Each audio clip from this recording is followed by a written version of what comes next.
welcome to the very first episode of the Other D1 podcast. My name is Jordan Scelfo. Joining me as always is Kyle Fishbeck. Kyle, how you doing, buddy? Doing great, man. Fired up. We got college football Dude, back. football's back. I'm so excited. Yeah, it's awesome. But yeah, thank you all for listening in. We'll be on Apple, Spotify, and YouTube. So that's where you can find us. Like and subscribe. That's how all the losers say it. But me and Kyle both played at Incarnate Word. We were both quarterbacks. I played football and baseball. Not a big deal. Just kind of a overachiever, I guess. but but yeah, man, I'm excited, dude. We're excited to, because we played at Incarnate Word, we know the conference, and then with my dad and brother being coaches at Southeastern, they that it just gives us more insight into other schools, not just Incarnate Word. And we've been, Colin and I have been able to develop great relationships with some of these other coaches throughout during media day and the head coaches meeting. So yeah, we're excited, man. And that's been Kyle, the whole premise around this, how this podcast kind of came to be. We just wanted to bring exposure to the yeah, conference, FCS as a whole, but mainly the Southland. Didn't feel like they were getting enough national attention and just weekly no, dude, exposure. Just talking about some of these matchups. I mean, you got incredible athletes at each school, and just yeah, wanted to highlight some of those guys. for sure, for sure. Yeah, so we had a game this past week, but first we wanted to bring some light, which I'm sure people have seen. We're gonna run through it real briefly, but just want to talk about the new NCAA rules first. So, dude, I hate that they call it a 2 minute timeout. It's a two I minute warning. It's a 2 minute warning. Yeah, it is. But I'm a stickler for correctness, and They even say it on the broadcast. It's a 2 minute. It drives me nuts. But yeah, so clock stops. That's an extra timeout for basically each team, and I mean that's huge. But NCAA is just basically moving towards NFL stuff here with some of these other rule changes, and then you got the helmet communications uh, at the FBS level. FCS. So I did find this out. FCS opponents, when they play FBS teams, they are allowed to use that. right. But I mean, not every team's going to do that. I mean, that's The a huge cost benefit. expense.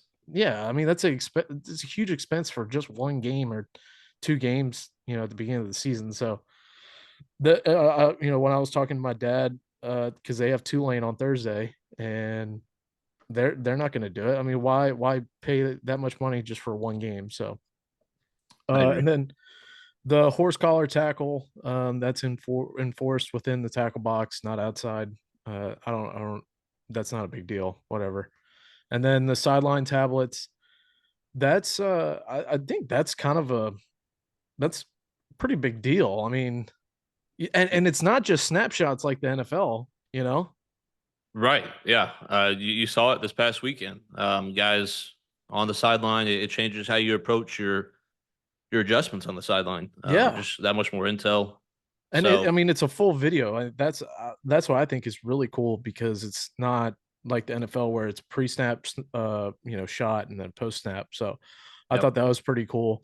And FCS is able to do that, and they've already implemented it. I mean, we saw it in the McNeese game. So, and then replay system for all the conferences at the conference headquarters. Southland's not going to do that.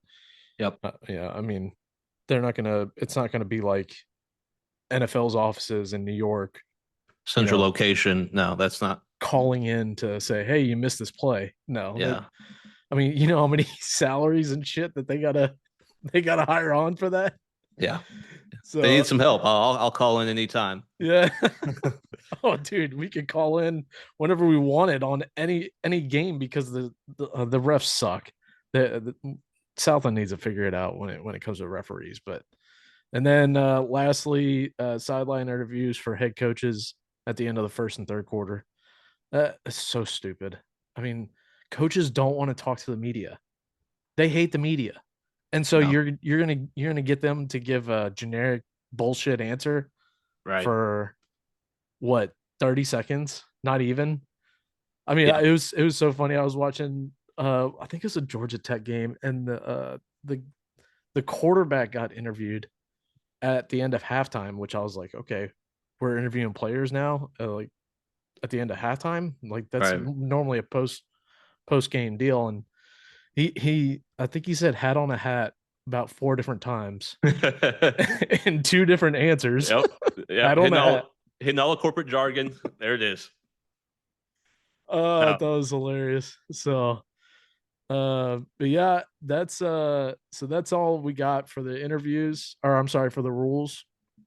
And then now we want to move into our recap of week 0. So we had one Southland Conference game in week 0. That was obviously McNeese versus Tarleton State.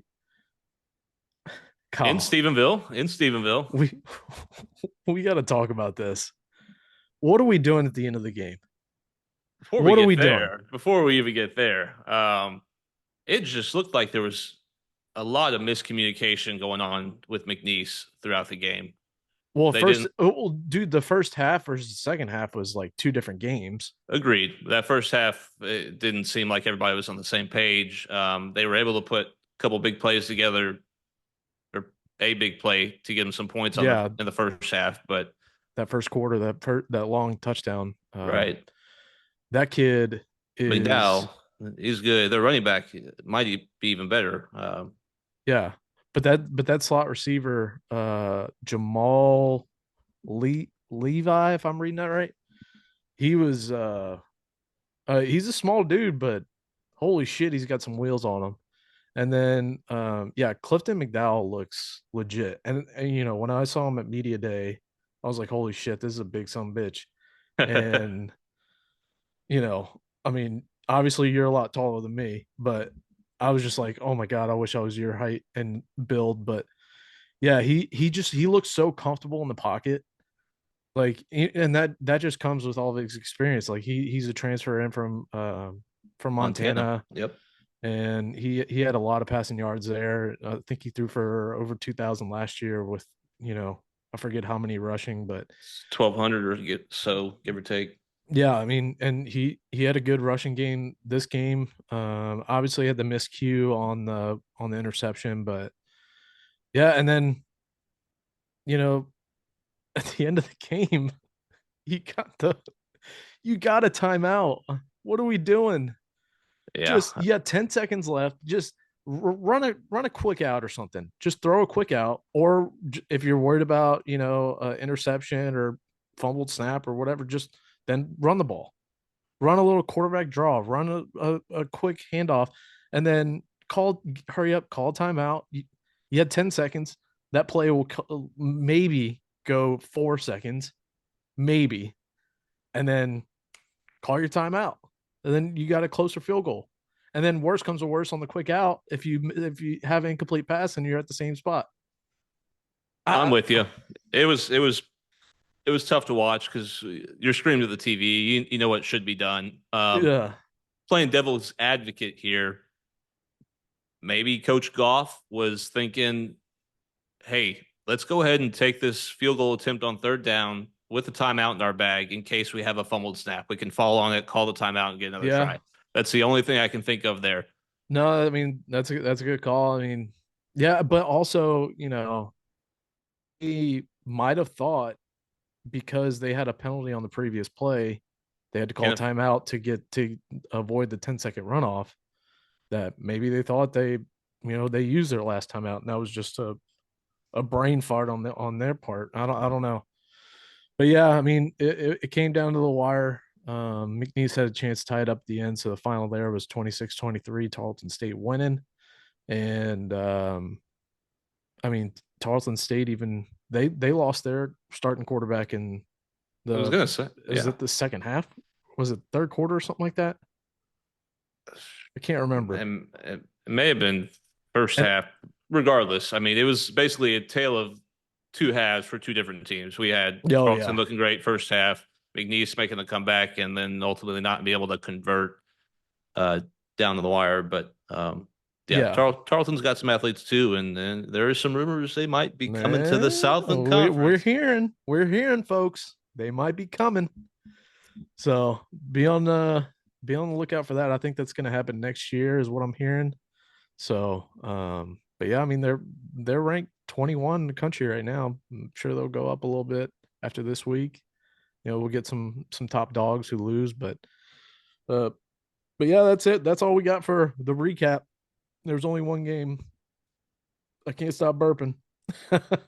um, but so we had an interview last week with Coach Frank Scelfo, my dad, obviously, and it was a great interview. We had a lot of fun just going through his career and learning new things. And so I mean, shit, there's stuff that I didn't even know about in college, just kind of sitting there, just taking it all in.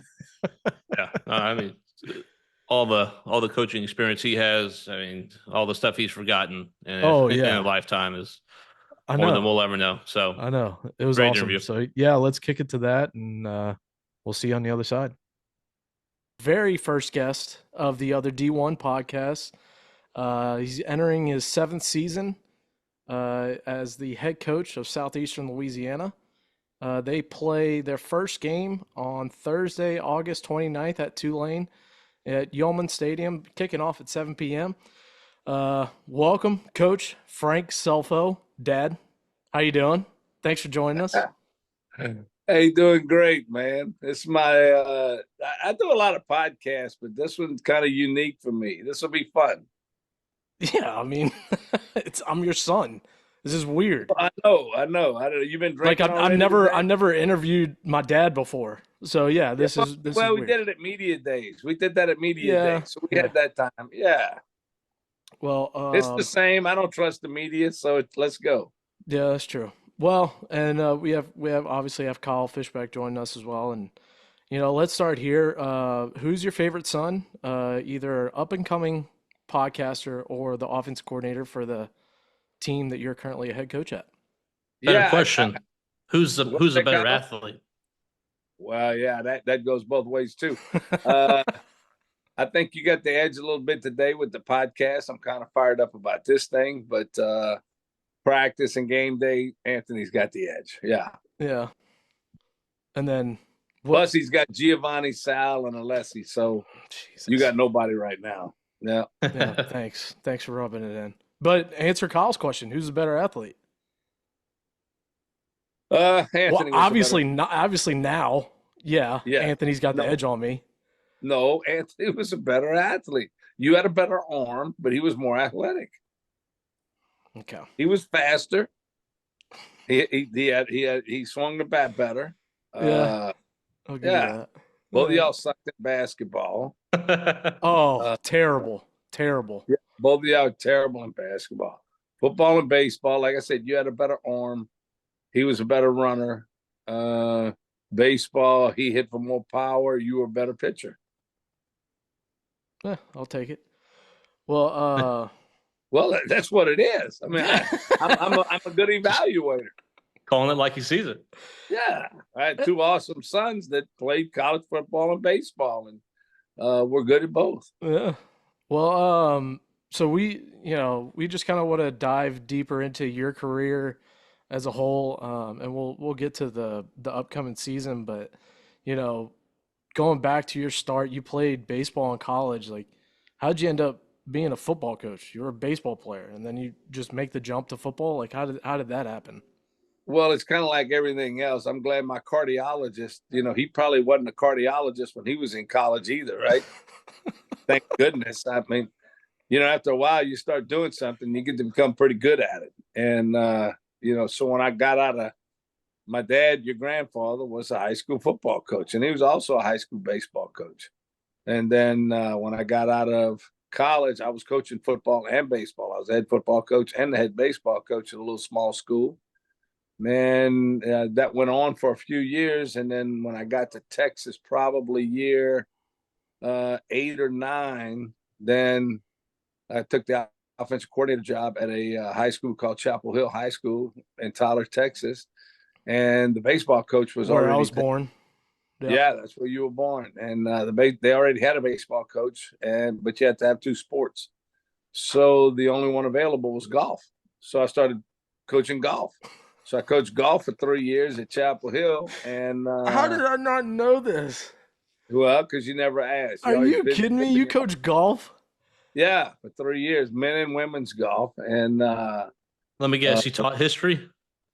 no, I didn't teach history. I taught PE. I had PE. There you And go. so then once those 3 years up, then I went to Kilgore Junior College. They didn't have a baseball team or a golf team, and I just coached football. And then the rest is history. Took off from there. Yeah. That's I awesome. thought it was growing up in South Texas, playing my high school ball down there. Definitely didn't knew about the recent jobs over at Louisiana Tech, Arizona, so on. I didn't realize you had such a resume here in the Texas high school football scene. So that was pretty cool to see. Any Yeah. season or team in particular that stands out compared to the rest? Well, yeah, the '89 Chapel Hill team, we won the state championship. Yeah, that's what I'm saying. There's not a Shit. lot of people that can say they own the state championship ring Yeah. from the state of Texas. That's a tough No deal. And kidding. we had to win 6 playoff games. We finished the season 6-4, snuck in the back door, and then rattled off 6 playoff wins. Wow. I did not know that. Yeah. You still got the ring? Yeah, absolutely. Still got it. It's an awesome ring, man. It's There you one. go. It's a prized possession for me because of how rare they are. There's Yeah. not a lot of them out. You don't realize how many people play high school football in Texas, right? And coach, and then to win a state championship is pretty cool. And then, I mean, obviously, I'm not familiar with Texas high school football, but like, what division was that? It was 4A then. Okay, Yeah, we were 4A. college. Back when they only And had it consolidated in the Superdome. I mean, the Astrodome. Oh 2 days yeah. before Christmas. Yeah, in the snow. It's one of the few days in the history of Houston that there was a lot of snow, and it snowed that day. And in fact, the lines on the buses froze up, so we had to walk from the hotel across the parking lot to the Astrodome, and then we played the day before the Browns and the Oilers played. That's when the Houston Oilers were in Houston before they moved to Tennessee. We played the day before, and we had to dress in like an auditorium. After the game, there was no showers, no nothing. We just beat A&M's ass, loaded up on the buses, and came on home. That's awesome. Well, 14, yeah, 14 nothing. We threw 2 passes the whole game. there's the Texas football I know. Oh my God. Well, now the week before against Big Spring up in Dallas, up at remember what was it, HEB Stadium. We threw for over 300 yards, and then we go down there the next week and just roll it up, man. Holy It's shit. awesome. That's so funny. Well, Yeah. I mean, moving into your college coaching career, you had stints at Tulane and Louisiana Tech, Arizona, UTSA, but when we look at all those different schools, I've always wondered, who's the most talented athlete you've ever coached? Oh wow, there's been some good ones. All around athlete. There was I mean, you can get like, I mean, we could talk about different positions, best quarterback you coach, best, all around athlete, like just gifted athletically. But yeah, I mean, you can give a couple different answers.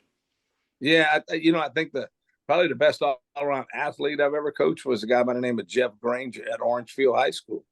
He ended up playing football and baseball at Texas A&M and going to the major leagues for the Kansas City Royals. He was a left-hander. He was unbelievable. He was a pole vaulter, a sprinter on track, 400-meter guy. Basketball, probably averaged 25 points a game.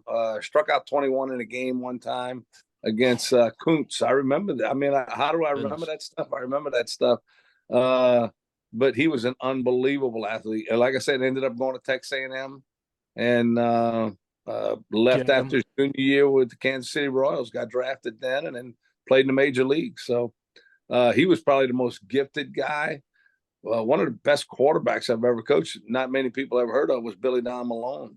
And we had all those great quarterbacks. But Billy Don was the guy that He was from Paris, Texas. He had committed to the University of Texas. We ended up flipping him and getting him to Tulane, and then they discovered a heart defect, and our doctors disqualified him. But if we would have had Billy Don, I don't know if J.P. Lossman ever comes onto the scene. I mean, that's how good that guy was.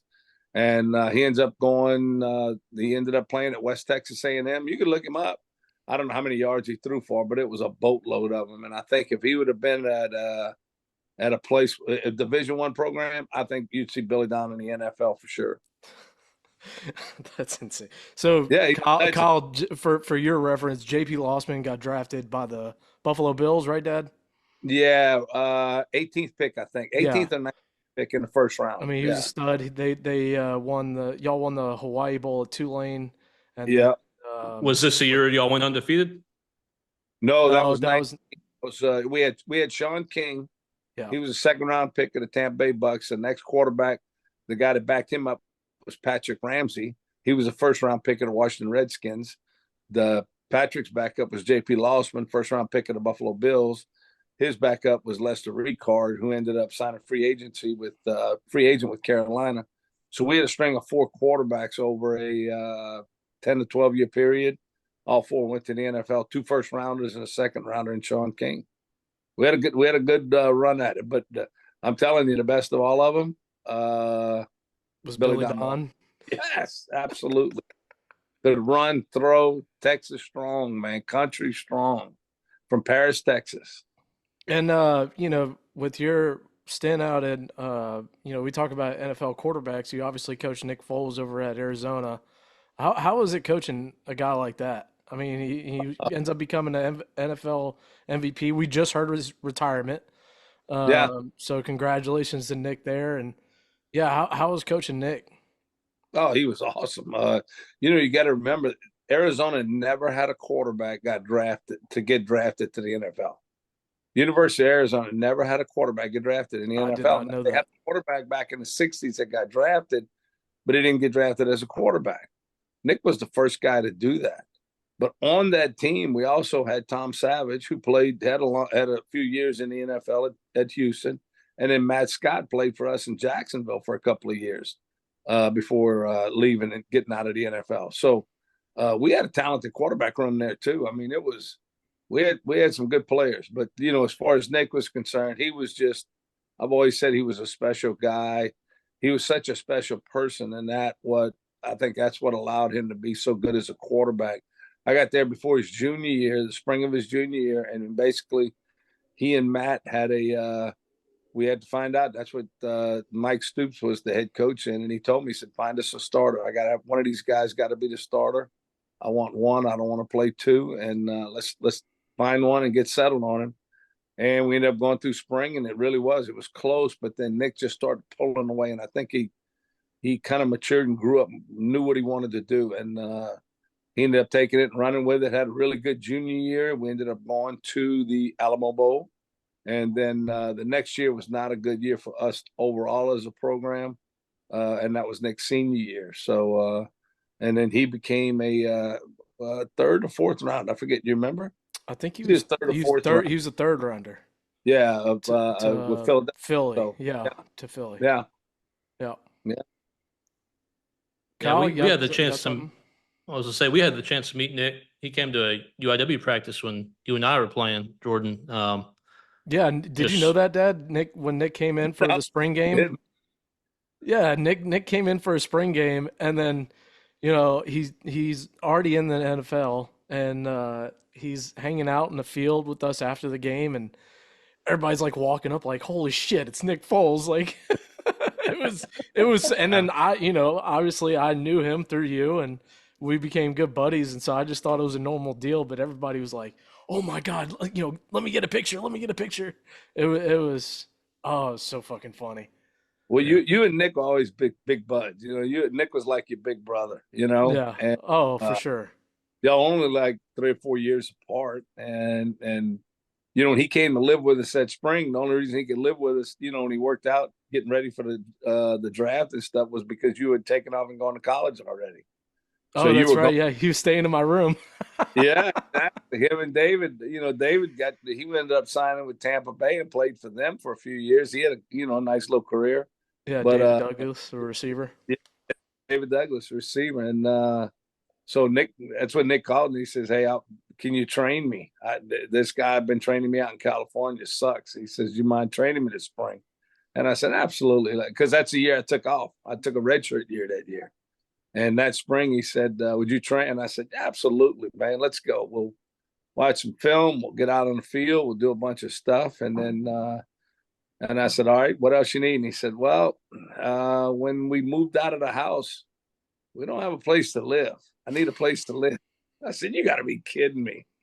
So I had to check with your mom on that one, but she was just, yeah, absolutely. So she cooked for them. They ate, they slept. They were like two guys out of college again, just hanging out on the couch, watching TV all the time. So Yeah. it was pretty, they spent about I guess February, March, and April, something like that. Yeah. About 3 months, had 4 months there. I hope you put them to work. Huh? I hope you put them to work, doing some chores, building fences, whatever it took. Never did one thing. Never, not one thing. Didn't pick up nothing. Never cleaned up nothing. They did nothing but eat. They ate a bunch and they worked out every day. Kyle, you got another question for Coach? Yeah, I mean, so that was Arizona with Nick Foles. You said you took Yeah. your red shirt year. I think of it more as a gray shirt year. Yeah, a little in between, but neither Gray here nor shirt. there. So then you end up at Jacksonville. Right. What was that like? Your first NFL job compared to college, pros and cons there. There is a difference between the two, but I think the coaching in the NFL is probably a little bit easier, honestly, from the standpoint of you don't have to motivate the players as much. Those guys are self motivated because those jobs, there's not a lot of them, right? And they pay really good. So those guys know how important it is and what they need to do. You still see the knuckleheads that blew it and chance to play, but they just blew it. But then you saw so many guys who just worked so hard. When I got there, Maurice Jones-Drew was at the end of his career. Mm-hmm. He was just, I mean, what a professional guy, just knew how to handle himself. Been around the league a long time. Chad Henne was there, and he's just a class act. We had some guys like that, and because of that, Paul Posluszny. Oh, I mean, Oh, pause. yeah, Puz. Oh, that I dude, mean, Kyle, it's this like, guy was a brick shithouse. Had the yeah, most ridiculous jaw I've ever seen in my life. I mean, he was in the weight room every day. It didn't matter if they were doing team workouts or not. He was in the weight room and he's power cleaning, squatting like 600 pounds. I mean, it was, uh, he Paz just was ate right. He did everything right. everything. He was, but all of that stuff, but the professionalism that they showed, that's what you saw, and then Yep. probably the toughest part of the NFL was it wasn't so much about the development of the players. It was more of they can't play, get rid of them, get another one and plug them in. And that's the part I didn't like. I didn't like the fact that you had to, growing up, it's always been in the profession. You take a freshman and you grow him into a senior. And in that league, you don't have that time. You gotta win, and you gotta win now, or they replace you. So it was. I think it was a little bittersweet. I enjoy going back to college because I think I'm probably more suited for that from a developmental standpoint. I really enjoyed that. I don't know if you saw the off-season Hard Knocks with the Giants. No, I did. I did. No. It was He eye-opening. probably doesn't even know the login to watch that. We had some Zoom What is it technical on? difficulties here. What is it on? It's on HBO. HBO. Oh They shit! do a deep dive into yeah, deep dive into the off season and the process of the GMs go through and their scouts and their recruiters and how they talk to their coaching staff and what impact those coaches might have on draft picks and or free agent signings. Was that something that was, you know, heavy during the offseason for you, or was that offensive coordinator, head coach y'all take care of those. I just develop the players, coach the players that I'm dealt. Yeah, no, Kyle, they do. You sit in meetings when it's your position group. So I was coaching the quarterbacks. So when we the first year we were not going to draft a college quarterback. We had Blaine Gabbert, and we felt like he was a first round pick from I think 2 years earlier. So they kind of wanted to see if a new staff change could give him some new life, and we ended up drafting a left tackle out of Texas A&M. Jokel. Yeah, Luke Jokel. Oh. Yeah. And so we took him, and then went through that whole season, and then the next year it was all right. We got to take a quarterback, and we went to the Senior Bowl. On our team that year, we had Derek Carr, Jimmy Garoppolo, and David Fales. That was we coached that team with those three quarterbacks, so we were able to evaluate those guys up front and personal. And but then I basically flew around the country working out quarterbacks. That year there was everybody from Blake Bortles, who we eventually took, AJ McCarron, Teddy Bridgewater, Johnny Manziel, who was at Georgia. Shut up, Kyle. What did Kyle say? No, he just threw up his Johnny- hands because he's Johnny a might have been a fucking- miss. I don't know. No, he's he was diehard A&M fan, and not yeah. diehard, but anyways. Well, let me tell you this: there's nobody more dynamic than Johnny Manziel. I'm just telling you, there was nobody. And when I sat and I had to write reports. I worked these guys out, interviewed them, spent time with them, worked them out at the combine, worked them out individual workouts, all of those things. And I always tell a story that when we sat in there, I talked about all these other guys, and the GM, who was Dave Caldwell at the time, said, what about Johnny Manziel? Yeah. And our offense coordinator, Jed Fish, who's now the head coach at Washington, said, he was a big Manziel guy and really wanted him. And I said, well, that's Johnny Manziel's like giving him the keys to a Lamborghini, and they go, well, that's not a bad thing. He could drive it. I said, hang on, I didn't finish. Put it on the front seat next to him, and now give him the keys.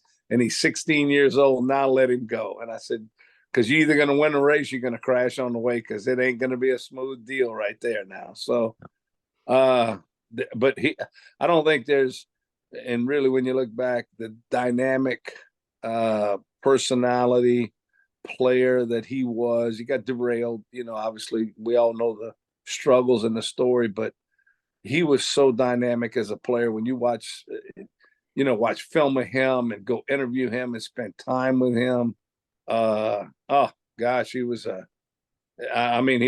he really was. He was an icon of his time, and you just wish he would have been able to stick to football and do the things that kind of put him in that position, and he just couldn't. Yeah, I agree. I'd almost argue that he was the one that maybe broke some of the foreground for this NIL stuff we're seeing today. Well, he was, it was such a joke what they did to the guy, with the NCAA. And thank goodness they only gave, I think it was a 1-game suspension, maybe 2. But it was laughable because, look, the only reason it happened to him, because the NCAA is a joke organization, the only reason it happened to him was because they couldn't catch the other ones. So much stuff was going on, and he kind of flipped the middle finger at him and said, I'm going to do this anyway, and did it. And, they're going to give him a game to suspension, say he made a couple of bucks. He was making tens of thousands of dollars, and they knew it. And but they knew they couldn't take the marquee guy off the marquee, right? They had to let him play, and they had to figure out a way to punish him. And look, it's don't get me started about the NCAA. Besides the federal government, they're the worst, man. It's a terrible organization. And look, it's playing itself out right now, right? All across college athletics, you see what joke these guys are and what they've done to all that's been established, history and legacies and everything else. They've screwed it all up. well, I mean, yeah, that's what we wanted to ask too. I mean, you talked about it just there, is with the NIL situation. I mean, how do you see that? I mean, do you see it as a benefit? Do you see it as a joke? Like, what with the current state of college football? Like, how do you see NIL and transfer portal? Well, I'm happy the players are getting paid. I wish they would. They should have always gotten paid.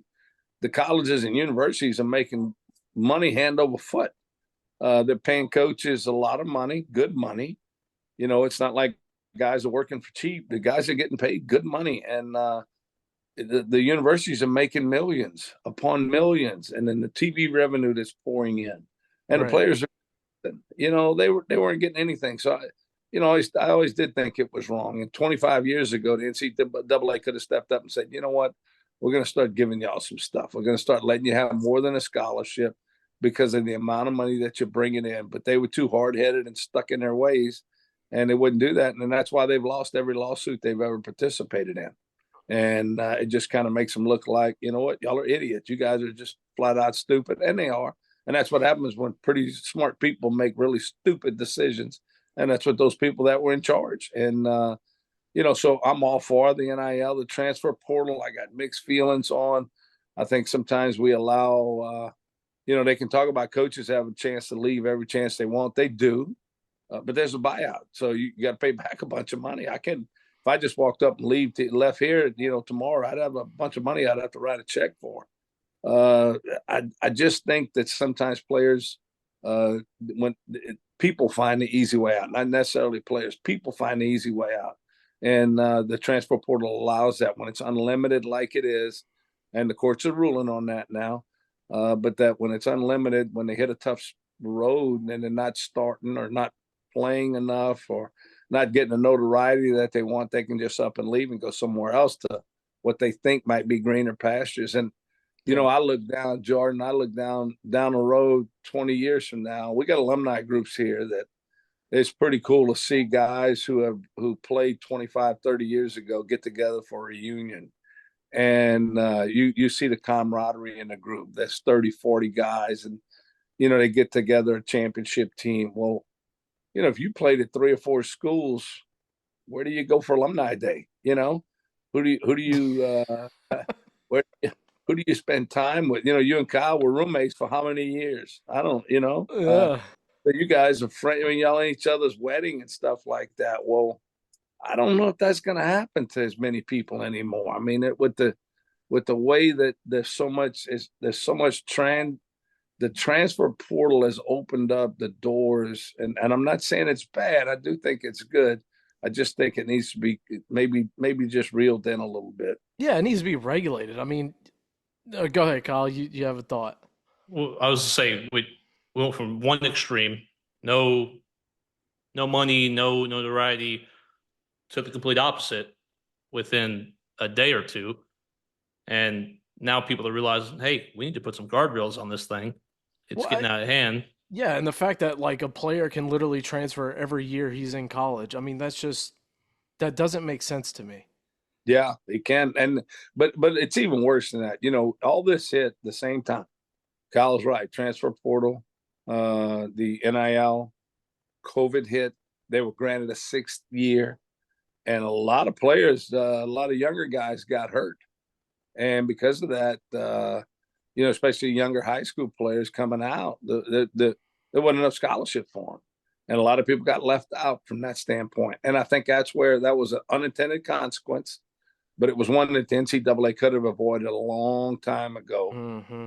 By just just giving in, not even giving in, just doing what was right. And they didn't do what was right because the people that ran it were stupid. No arguments here. I don't care. I could care less. Look, they know the truth. They made a hell of a lot of money and didn't share it with the players, and they used them. They rode the players, took advantage of them, and made a hell of a lot of money. Just like ESPN makes one hell of a lot of money. Just all they do is film a game. They got guys sitting in the studio commentating. They don't even spend money doing that anymore. They sit in the studio commentating, and they use the games. That's why they're paying so much money to these colleges and universities for the broadcasting rights. Mm-hmm. Yeah, I mean, yeah, it's it's a wild time we're in right now, but we want to look ahead to week one. Um, you're going to a team that you coached at for 11 seasons. I mean, you're returning to the old stomping ground. So what does this mean to you, and what's the message to the team, and how do you feel like you can match up against Tulane? Which Yeah, I mean, they're up and coming pro. I mean, they've had some good years they're these not up past couple of years. Nah, they're not up. They had back-to-back 12-win seasons. New Yeah, Year's full game win, and I know that Willie Fritz is gone and gone to Houston, but John Summerall had a huge turnaround at Troy. Immediately won there. He's got a great track record. He was part of the reemergence at Tulane when he was there with Willie, and now he's the head coach there. So it's that train's going to keep on rolling. They got a lot of talent. They got a good football team. As far as the old stomping grounds, where the stadium is now, that was our practice field, and so it was built right there in that footprint. And I haven't been in it. I haven't been in the stadium. crashed a lot of. Me personally, I crashed a lot of golf carts in that stadium. So just so you know. That's a good time for y'all growing up. You know, y'all were able to grow up there in that place and the Wilson Center and everything. I'm looking forward to going back, honestly. You know, and then you look back, that'll be Anthony's first game as an offensive coordinator against his alma mater. Yeah. Right. Played quarterback there. And, you know, so there's a lot of memories there for him. And so, no, I think it'll be cool. It's a, excuse me, it's a great way to start the season. And I say that, and I mean it, because I think it's a way for us to really measure who we are right off the bat. Same thing week 2 and all the weeks in between. You know, just give us an idea as to who we are, and it'll force our guys to really wake up and go, you know what, we've got to raise our level. If we do, maybe we go out there and we look fantastic, and you know, we're playing. Maybe we win. Maybe we play close. You know, and you go, you know what? We're on the right path. We're right here. So it's just so many questions get answered, but then so many things get exposed too that you have to work on, and I think that happens every year in your program. Yeah. Go. Yeah, I mean the Tulane's no joke. Group of 5 team, I'd say they're top 5 for sure this year. Yeah. They're I agree. extremely talented, and not just him, like you mentioned. It's going to be a measuring stick for the first 4 weeks. Y'all got South Dakota State, first 5, yeah, they're top 25. yep. So We'll wrap up with a couple last questions.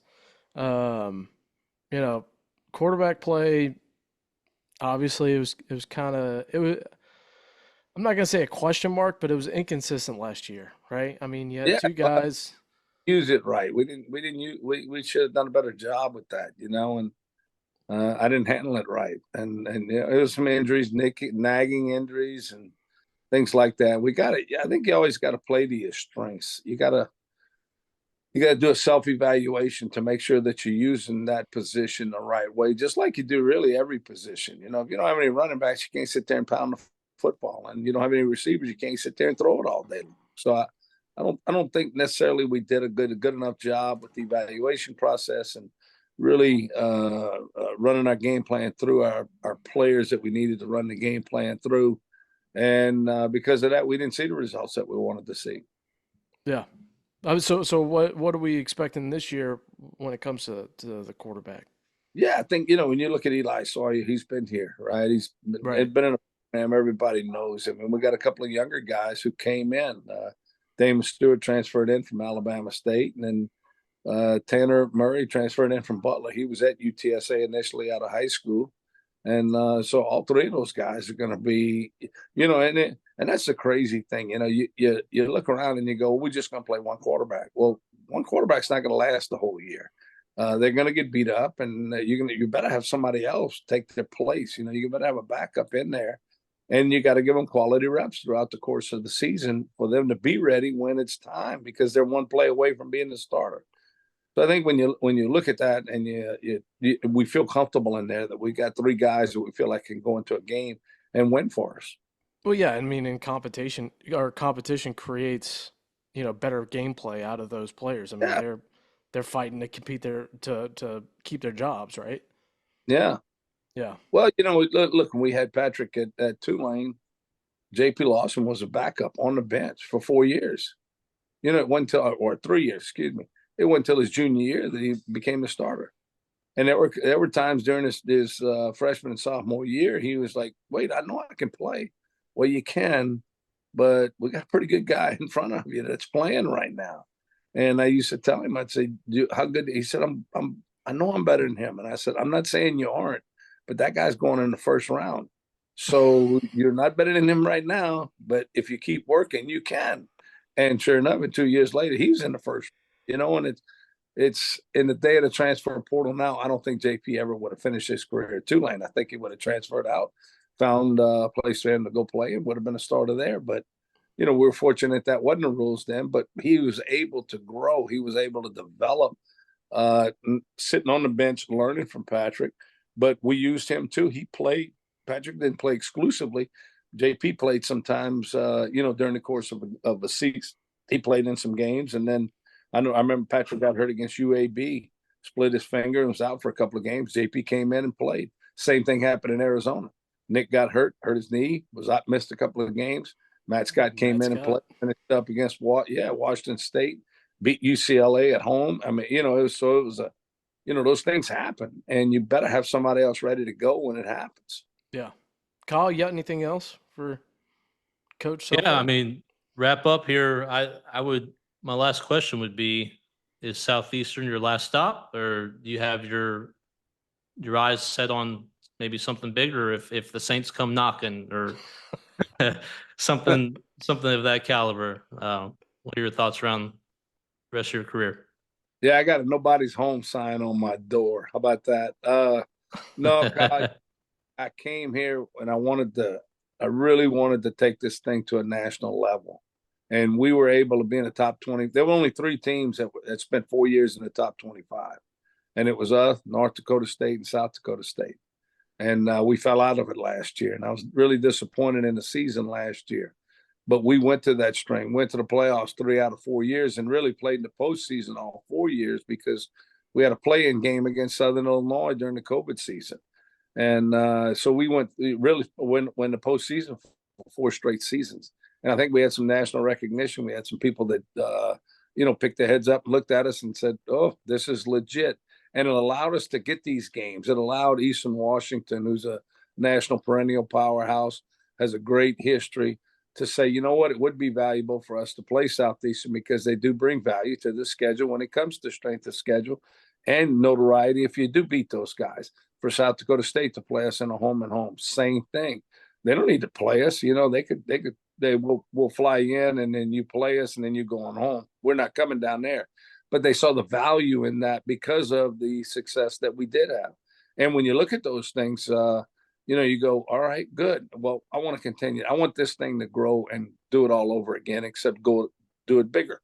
We were an overtime victory away from going to the 3rd round of the playoffs 2 years ago. God, don't remind me of that game. I don't think that's out of the realm of us doing it again soon. I think we can do it very soon. And, I look at this year because I think there's always promise before every season and even during the season that things can happen.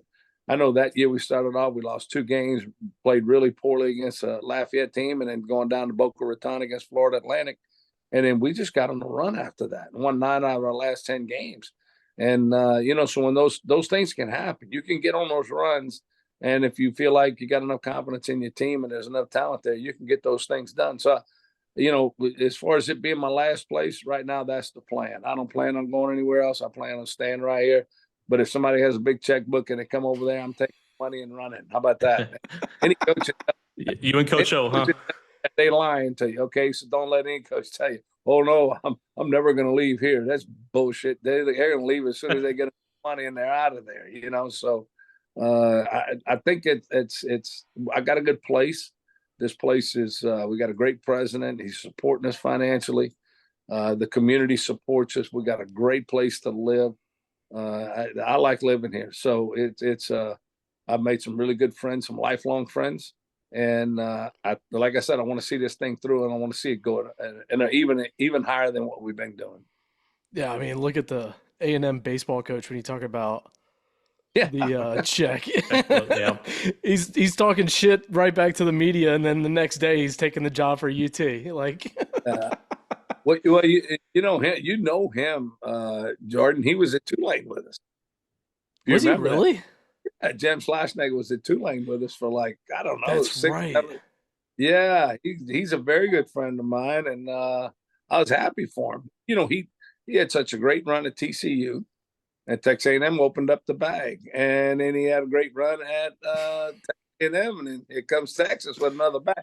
Look, if the bag's big enough, you're done. I mean, you're gone, and you can't, quit it. Just people quit looking around. It's there, and if you Yeah. got it, you're gonna get it. So Yeah. yeah. Well, Coach, thank you so much, or Dad, thank you so much for I joining know us. Fishbeck coach. He calls me coach. That's what my grandkids call me. Wait, what? That's Go ahead, it's not a Big, Kyle. bad name. I would say that beats Grandpa. oh hell yeah. Grandpa makes you feel old. Coach, I just turned around and looked, about to yell at him because I don't know who it is, but then kind of go from there. Yeah. Well, thank you so much. This has been awesome. Love to have you back on, obviously, and good luck this season. Good luck week 1 against Tulane. Yeah. Hey, congratulations to both of y'all on this deal. It's very well received by the coaches in the conference. Chris Grant, the commissioner. In fact, he was at practice the other day. We talked about you a little bit, the podcast. We need this for our conference. We need to get out there. Y'all need to be on other people's shows. You need to get those guys on your shows and talk to them. I know your time's limited as to what you can do, but I think all of those things go. I think it's so important for them for y'all to be able to get the word out about this conference. Y'all grew up in this. Y'all played in this conference. We got some good young coaches here, Yeah. and going to see some good. But the football is going to be a little bit better. There's a lot of investment that's going into it, and I think as we move down the road, things are going to happen. But it's programs like yours that's going to get this thing out here and put us on a national level. Thank y'all. Yeah. Appreciate it. Thanks for I the agree. kind words, and I'll probably talk to you in a little bit or tomorrow. So. Yeah, call me tomorrow. He's heard enough Uh, today. all Thanks, Coach right. Scelfo. Thanks. Uh, See ya. I'll see you in Cabo, buddy. Yeah. Yes, sir. See you, man. Bye. I'll take. Bye. Okay, welcome back. That interview was sponsored by. No, I'm just kidding. We're not sponsored.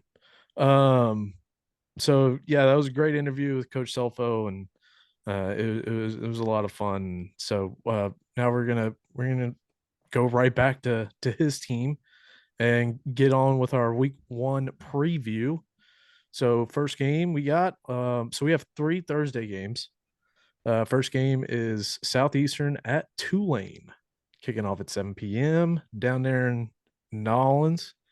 Tulane, I mean, they're coming off of a good year last year. They were 11-3, but they got a brand new head coach and a brand new quarterback. So, yeah, I mean, I don't know how they look. There's a lot of question marks there, but Southeastern, I mean, they got their one of their starting quarterbacks that came back from last year, and Eli Sawyer, and Right.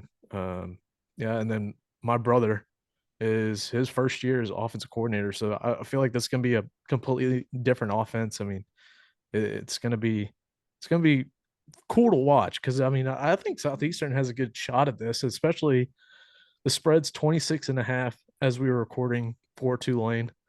I'm hammering Southeastern to cover on this. What do you think? I like him to cover too. For the reasons you mentioned. I mean, sure, Tulane is going to be very competitive as a Power Five team this year, but Group of 5.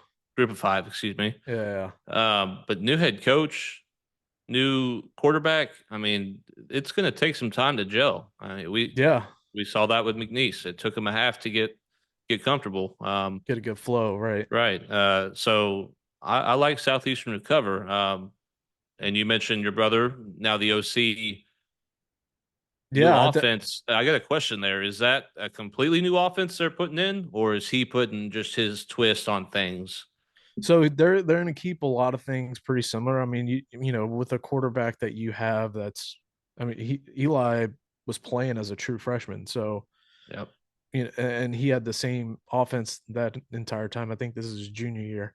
But with a quarterback like that, and you got some experienced players on both sides of the ball, even though we're talking about offense, but whatever.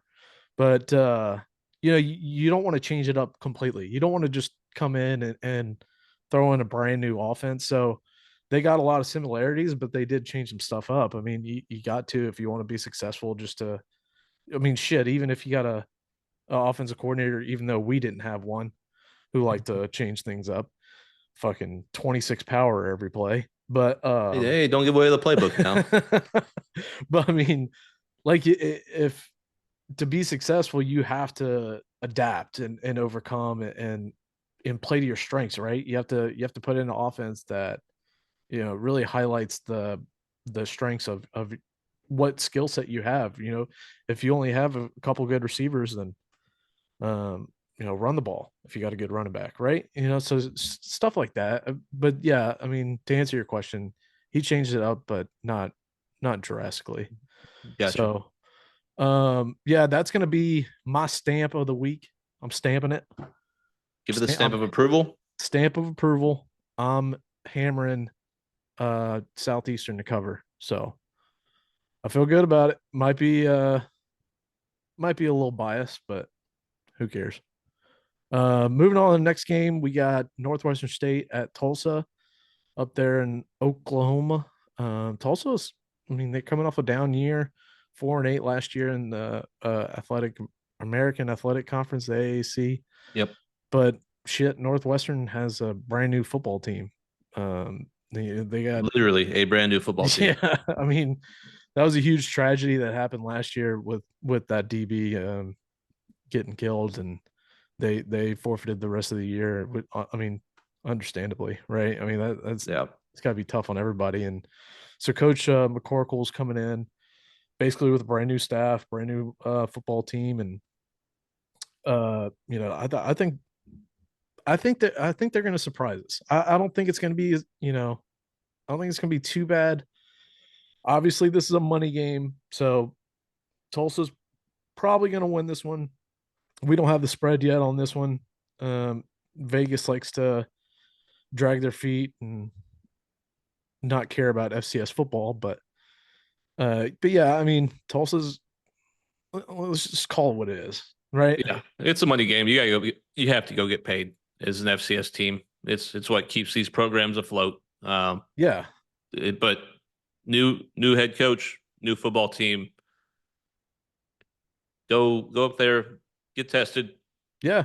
And you're getting tested against good, maybe not necessarily good talent, but better than what you're typically used to seeing. So, right.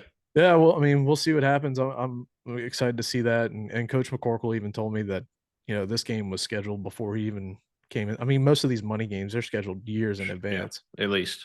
I mean, shit. I remember one of our games, I think they were telling us like, oh yeah, we're gonna play Baylor in 2025.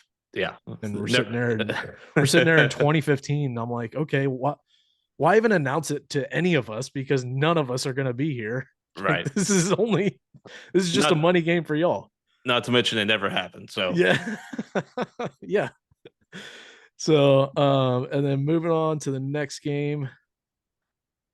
North American at SFA out there in Nacogdoches. Yep.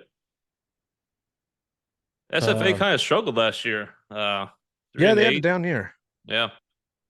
They were 3-8 last year, and so they are coming back to the Southland Conference. Right. I don't know why they left in the first place, but yeah, it's just a better fit. 100%. Just geographically, everything makes sense. But SFA, they're on their revenge tour. Coach Carthel. Sorry, messed that one up. Coach Carthel, they were super optimistic at media day. Obviously, everyone's going to be optimistic, but it sounded different. You know what I mean? Yep. So, yeah, I think that'll be easy win for SFA. I mean, North American. I think didn't you say they were NAIA out of Houston? UIW actually played them last year. That's right. I expect SFA to win by 30 50. plus. Yeah, easily could be 50, but minimum 30. So yeah.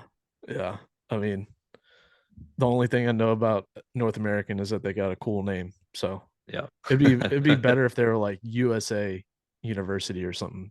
Right. I want some red, white, and blue pinstripes. Yeah. um, and then moving on to the Saturday slate. So what else we got? Saturday, start with Northern Colorado coming down to San Antonio to play UIW at 6 p.m. Benson Nice. Stadium. Fired up to see what this team's got. We know what happened last year, them getting stubbed in the playoffs. We all know why. It was a strength of schedule issue. But hearing what Coach Killo has said about it, and they're taking ownership of that in terms of we didn't handle our business in conference. We don't want to leave it up to the committee to be in that large selection. 100%. So they've got a chip on their shoulder this year, and I expect a strong showing out of them against a Northern Colorado team that should be beatable. Yeah, for sure. And I mean, they had a high powered offense last year, averaging 33.6 points per game. And then they got Calzada coming back. So yeah, when I went out there to go check out camp, I went out to one of the practices. I mean, they look good. They got a lot of good players, and I mean, they got some freaking studs, dude. It's not the same team we it played is on not- back That's in what the I was day. just about to say. It is not Yeah. even close to the same team that we played on. So yeah, I think that's going to be a good game. I might try and make that one. We'll see. But Nobody's talking about their defense either. I mean, they were top 5, or I'm sorry, top 10 in the nation in 5 major categories last year on the defensive side of the ball. Jesus. So, they're known for their offense, but don't sleep on the defense. Yeah, that's true. I mean, and the practice I went to, their defense, they came to play. Like it was. So you're telling me they were flying around and it was legit. I was like, holy shit. I mean, Yeah. it was pretty wild. But so yeah, that's gonna be a good one. The next one we got A&M Commerce heading out to old San Diego State at Snapdragon Stadium. big donor out there. There's no way there's a donor's name is Snapdragon. I mean, we've been There's arguing no about way. this for days now. There's no way to know. I mean, we There's couldn't Google no that way. information. Oh, it's either the coolest or the dumbest name of a stadium. I haven't decided yet. But yeah, Coach Dolezal, I getting to know him, he's been awesome. And he said he's got, they got a lot of new faces, especially on the O line. I mean, they only got one returning offensive lineman in Jaden Jones, and Jaden was great to get to know, and he's a smart ass dude.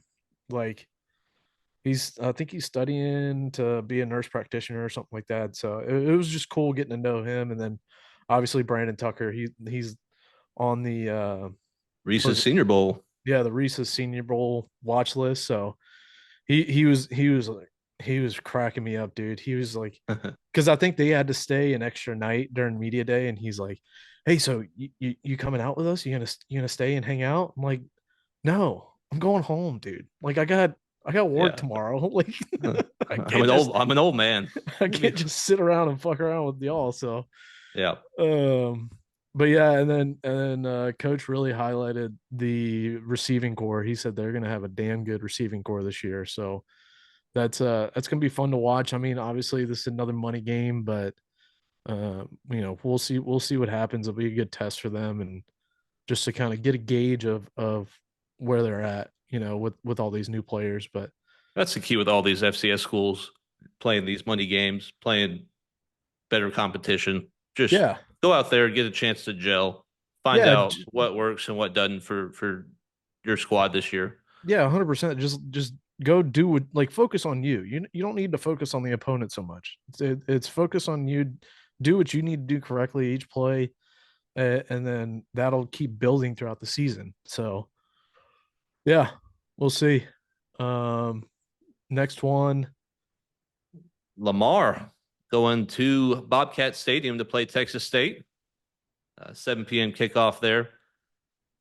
little bit of familiarity. Old Former GJ. UIW head coach GJ Kinnings, now the head coach at Texas State. Texas State had a pretty decent year last year. What were they? 8 Eight and and 5. five. Yeah. Yeah. I think Texas State's going to be somebody to watch this year. So I expect an uphill battle for Lamar first game of the season. Yeah, that's gonna be an uphill battle for sure. I mean, Lamar had I guess not down year, but it was more like middle of the road, going 6 and 5. They do have all, which I think is huge. They have their whole O line coming back. I mean, that's key for an offense, right? Absolutely. And it's Coach Rossamondo's second season. So you have that first one under your belt. Right. You'd like to make that next step. Start to settle in a little bit. Yeah. But I mean, shit, the spread's 35.5. I'm hammering the Uh, over. I'm hammering the over. 60.5 on the Yeah, over. easily.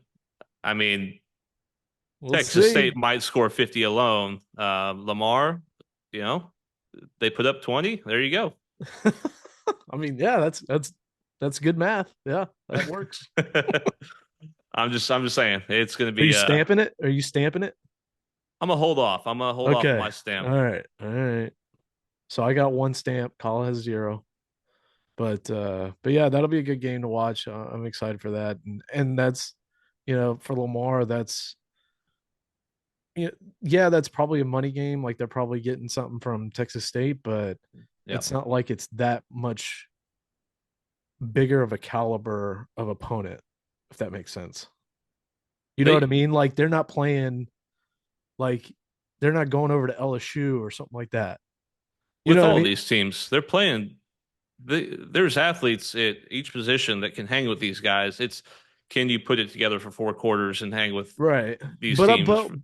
I'm more shitting on Texas State, like saying it's not like a super high caliber program that's, they've been dominant for so many years. I guess is what I'm getting at. Gotcha. Yeah. But yeah. So I think it'll be a good test and it'll be good showing for Lamar with that. And then moving on to the next one, we got Houston Christian playing at SMU up in Dallas. Houston Christian coming off of a 6 and 5 year last year. Um, Talking with Coach Bachtel, I mean, this is his first year. He was hired as an internal hire. So he was a assistant coach there, and then the old coach, I want to say he left for Houston. I don't know. Do you know? Not off the top of my head. I'm totally off on that. I could be totally wrong. Doesn't matter. We're idiots anyways. We're not gonna be right every time. Yep. But but yeah, I mean, and then SMU come off a good year, going 11-3 last year. So I think that's gonna be, this another money game. I feel like, I'm fucking just repeating over here, but uh, you know, like we mentioned earlier, this is just a good test, good chance for these guys to gel and try and figure out where they're at as a team, right? Yeah. And initially, when I was looking at this matchup, I obviously SMU, they're going to blow the doors off Houston Christian. But after seeing SMU kind of struggle against Nevada last night, Yeah. um, week 0, it maybe have some pause on what that score might be. Because Houston Christian is going to have athletes. I mean, every year they have at least 2 guys on the defensive line that wreak havoc, and then Oh, they have at least one receiver every year that's just like, how did this guy not get signed to a Power Five? You right. know what I mean? You're like, holy shit, where has this guy been? So, yeah, Houston's such a hotbed for athletes like that. It's crazy. Yeah. Um, My tone has changed on that matchup essentially. I Gotcha. obviously SMU wins that, but don't be surprised if HCU kind of hangs around for the first half and you know, Surprises some people. yeah. I like it. I like it. Moving on to the next one. What we got? Yeah, Nichols going down to La Tech. It Yep. can't pronounce that stadium's name. Joe Al Elliott? No, it's a Joe Allett Stadium. I should know Anyways, this. My yeah, I Frank think coached there for 3 years. I should fucking know you lived this. in Ruston. Come on, man. I That's don't remember. let your friends give you some shit for that. Oh yeah, they'll crush me. They'll crush me. Anyways, Nicholls State going down to La Tech, Ruston, Louisiana, 7 p.m. Saturday. This one is one that I'm excited to watch. I Me think too. we have upset potential going on here. Yeah, I mean, Nichols is a damn good team. They're the reigning Southland Conference champions. I think Nichols is. It's going to come down to them and UIW for the conference this year. I really do think so. Lamar's kind of my dark horse with that, but yeah, I mean, Nichols returning 19 starters is, which I don't know if it's either 19 or Not- 20, right. because I Yep. think Coach Rebo told me he has 20 guys coming back, 10 on each side of the ball, but Which is uh, insane. that's huge. That is so big for a program. Right. And Tech is, I mean, they were kind of dog shit last year. They were Yeah. 3-9, and their defense gave up so many yards.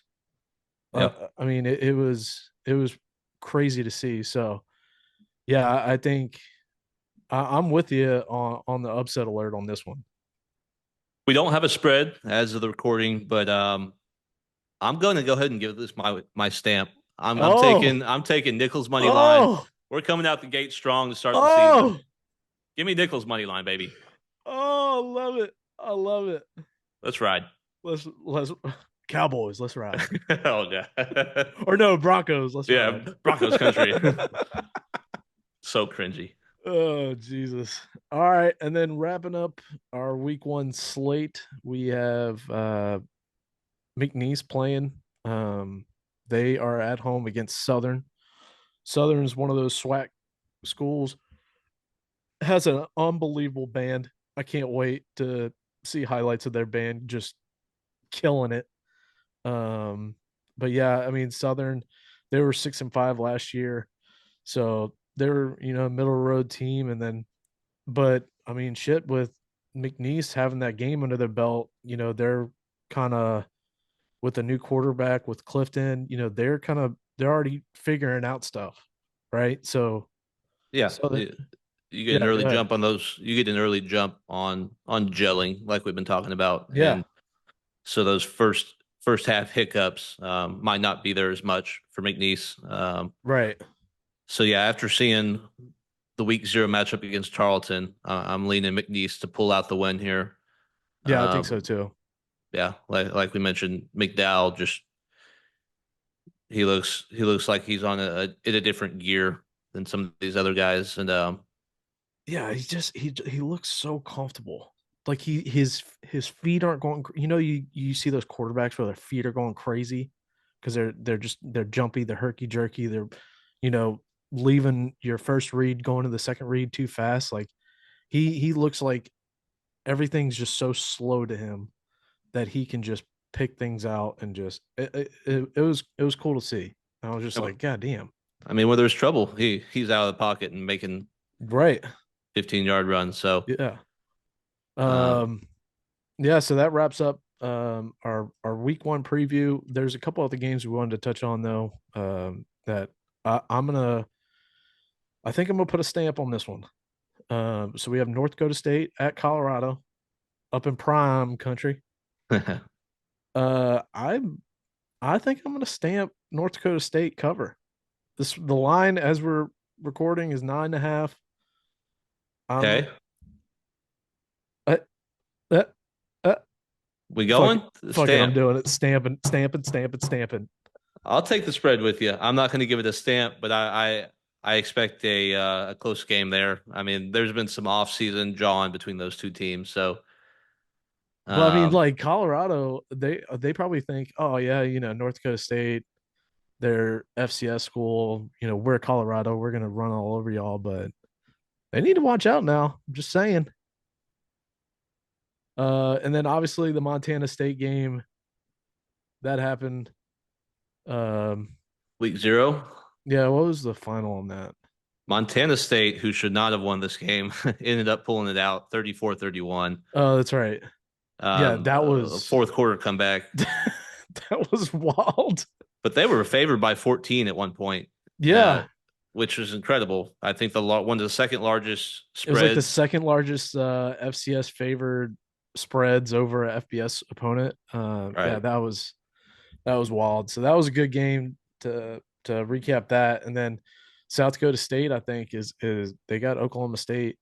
That's gonna be that's another notable FCS game that I think we need to keep our eyes on. But I'm very excited for the North Dakota State game. Yeah, couldn't agree more. So I'm just fired up for this season in general, man. Shit, It's been a long time coming to get this thing off the ground. So really looking forward to recapping each week and reviewing as we go along, man. Yeah, I'm excited too, man. I really appreciate you, doing this with me. And yeah, we're excited that football's back. Finally, football's back. So yeah, tune in every Tuesday. That's when we're gonna be dropping our episodes. And then you can go watch us look like idiots on YouTube. And then obviously you'll catch us on Apple and Spotify. So everyone have a great week. Good luck betting. And we'll catch you next week when we have Coach Clint Dolezal, the head coach at A&M Commerce. He'll be joining us next week, so that should be a fun interview. We're going to interview him later on this week. So see you then. Peace. Yes, sir.